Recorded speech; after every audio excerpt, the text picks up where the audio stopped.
পিএসএলে অভিষেকে পারভেজের 14 run, মোস্তাফিজের 1 wicket. Pakistan super লিগে PSL অভিষেকটা ভালো হয়নি পারভেজ হোসেনের। লাহোর কালনাদেশের খেলা বাংলাদেশের এই বাঁহাতি ব্যাটসম্যান গতকাল পিএসএলে নিজের প্রথম ম্যাচে 13 বল খেলে করেছেন মাত্র 14 রান। তবে একই দলে খেলা মোস্তাফিজের দিনটা বল হাতে ভালোই কেটেছে। হায়দ্রাবাদ কিংস ওমেনের বিপক্ষে 4 ওভারে 19 রান দিয়ে নিয়েছেন 1 উইকেট। মোস্তাফিজ পারভেজের দল লাহোর ম্যাচ জিতেছে 69 রানের বড় ব্যবধানে। পারভেজ রান না পেলেও তার সতীর্থরা বড় পুঁজিই গড়ে দিয়েছিলেন দলকে। টস জিতে প্রথমে ব্যাট করতে নামে লাহোর 20 ওভারে 6 উইকেট হারিয়ে 199 রান করে।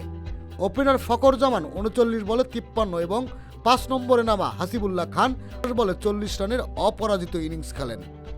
4-এ নামা পারভেজের এবং অন্য রাউলি মেথরি বলে ক্যাচ দেওয়ার আগে ম্যার্নাস লাবুসকে একটি ছক্কা মারেন।